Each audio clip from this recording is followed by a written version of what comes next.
மாண்புமிகு தமிழக முதல்வர் திரு மு.க.ஸ்டாலின் அவர்களுக்கு இந்த பதிவு. திருநெல்வேலி மாவட்டம் பனங்குடியில கடந்த 5ஆம் தேதி 12 வயது மாணவன் பள்ளிக்கு சென்று வந்த மாணவனை கஞ்சா போதையில ஒரு கொடூரமான குற்றவாளி கொடூரமான முறையில வெட்டி கொலை செஞ்சிருக்கிறான். 5ஆம் தேதி நடந்த சம்பவம் தமிழ்நாட்டில் எந்த அதிர்வலையும் ஏற்படுத்தல, எந்த அமைச்சரும் பார்க்கல, எந்த எம்எல்ஏவும் பார்க்கல, மக்களால் தேர்ந்தெடுக்கப்பட்ட யாருமே அந்த குடும்பத்தை பார்க்கல.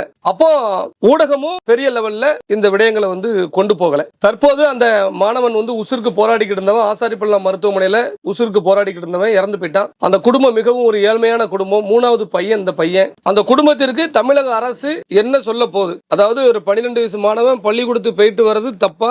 இந்த மண்ணுல இந்த மாதிரி பிஞ்சு குழந்தைகளை கொடூரமான முறையில கொலை செய்யறானுங்களே, எந்த ஒரு முன்விரோதமும் காரணமும் இல்லாம கஞ்சா போதையில கொலை செய்யணும் நோக்கத்துல இப்படி கொலை செய்யறானுங்களே, இதுக்கு தமிழ்நாடு அரசு என்ன செய்ய போகிறது? இதை தமிழ்நாடு மக்களோட அரசாங்கத்திட்டுமே நான் இதை விட்டுருதேன். ஏன்னா இறந்த பையன் தேவர் சமூகம் என்பதனால யாரும் வரமாட்டேங்கலாம். இந்த பிஜேபி, தாவேகா, பாமக இப்படி நிறைய கட்சிகள் இருக்கிறிய, யாராவது ஒருத்தர் கூட இதற்கு கண்டனம் தெரிவிக்கலையே. இதே குறிப்பிட்ட சமூகத்தை சேர்ந்த ஒரு சில பட்டியல் சமூகத்துல யாராவது இறந்து போனா இப்படி எல்லாரும் ஒப்பாரி வைக்க வந்துருதில்ல.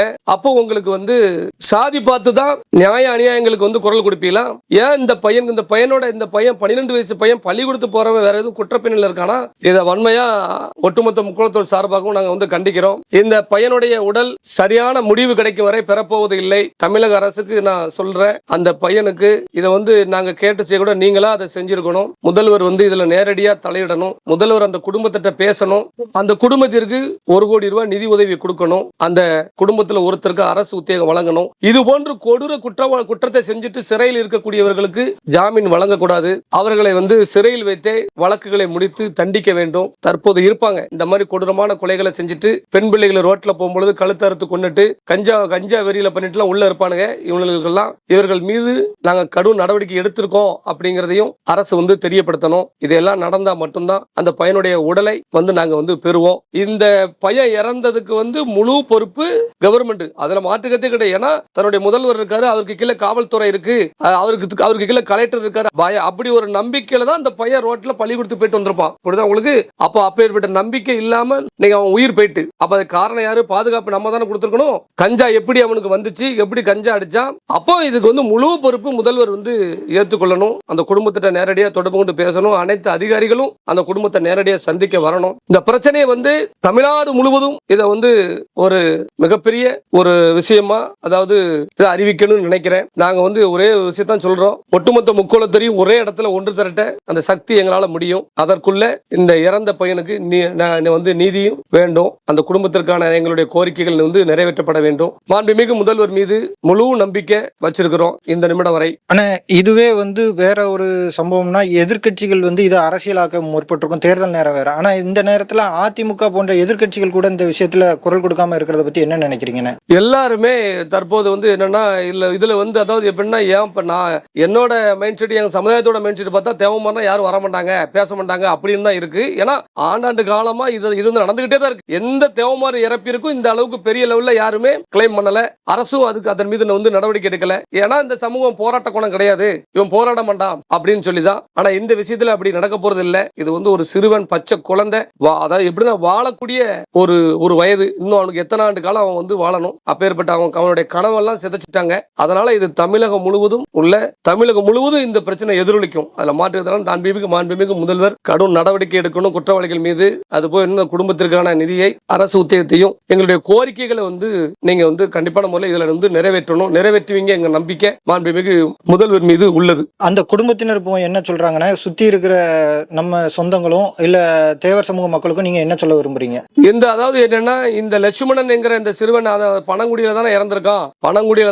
இது யாருக்கோ நடந்தது அப்படின்னு சொல்லி யாரும் நினைக்க கூடாது. முக்குள சமுதாய மக்களே, இது எப்படின்னா இது கொடூரமான ஒரு கொலை. இதுல யாரும் நம்ம வேடிக்கை பார்க்க கூடாது. ஜனநாயக ரீதியான போராட்டத்தை மாநிலம் முழுவதும் நம்ம நடத்தணும். அதற்கான அறிவிப்பை இன்னும் சற்று நேரத்துல பிஎம்டி மக்கள் பாதுகாப்பு இயக்கம் அறிவிக்கும். 24 மணி நேரம் கண்டிப்பான முறையில அரசுக்கு நாங்க டைம் கொடுக்கிறோம். இந்த 24 மணி நேரத்துல அந்த பையனுக்கான நீதியை பெற்று தரணும். நீங்க எங்களுடைய கோரிக்கையை நிறைவேற்றுவீங்க அப்படிங்கிற நம்பிக்கை இருக்கு. அதனால 24 மணி நேரம் அரசுக்கு நாங்க கெடுவிக்கிறோம். 24 மணி நேரத்துக்குள்ள இதெல்லாம் செய்யல அப்படின்னு சொன்னா இந்த லட்சுமணனுடைய இறப்பை தேசிய அளவுல நாங்க கொண்டு போவோம். தொடர் போராட்டங்கள்ல இருப்போம். அத்தனை புரோகிராமையும் ரத்து பண்ண சொல்லியிருக்கிறேன். தமிழ்நாடு முழுவதும், தென் மாவட்டம் முழுவதும் இது போராட்டம் மிக தீவிரமாக இருக்கும் என்பதை இந்த நேரத்தில் நான் பதிவு செஞ்சுக்கிறேன். எக்காரணம் கொண்டும் இதுல இருந்து நம்ம பின்வாங்க போறதில்லை அப்படிங்கிற முடிவுல இருக்கிறோம். இப்போ மாண்புமிகு அமைச்சர் சுப்பிரமணியன் அவர்கள் தமிழ்நாட்டுல ஜீரோ கஞ்சாவே கிடையாது அப்படிங்கிறாரு. இந்த சம்பவம் மூலமா கஞ்சா புழக்கம் இருக்கு அப்படிங்கிறது உறுதி செய்யப்படுது. இதுல ஏதாவது காவல்துறை நடவடிக்கை எடுத்திருக்காங்களா? காவல்துறை தரப்புல நம்ம ஏதாவது கோரிக்கை வச்சிருக்கீங்களா, இல்ல கோரிக்கை வைக்க போறீங்களா? காவல்துறை உடனடியா அக்யூஸ்ட கைது பண்ணிருக்காங்க. பனங்குடி காவல் நிலையம் உடனடியா சம்பவம் நடந்த உடனே அவனை கைது பண்ணிருக்காங்க. இது பெரிய லாபியா இருப்பதனால, கஞ்சா என்பது மிகப்பெரிய ஒரு லாபியா இருக்கிறதுனால இதை தடுக்க போறது யாரு அப்படிங்கறதும் தெரியல. 0% கஞ்சா அப்படின்னு சொன்னா அப்ப அதிகாரிகள் முதல்வர்கிட்ட போய் சொல்லியிருக்காங்க.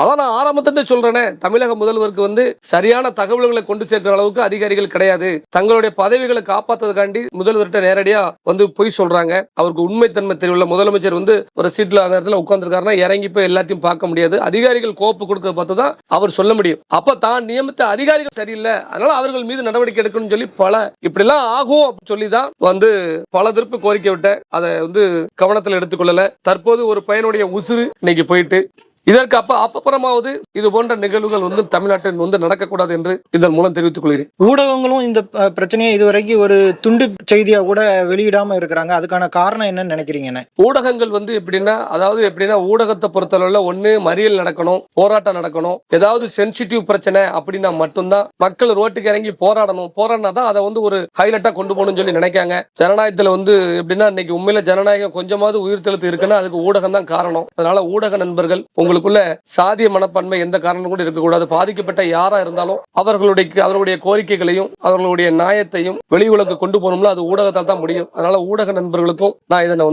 ஒரு தாழ்மையோடு தெரிவித்துக் கொள்கிறேன். இந்த விடயங்கள் எங்களுக்கு துணை நிற்கணும் அப்படின்னு. நன்றிண்ணே.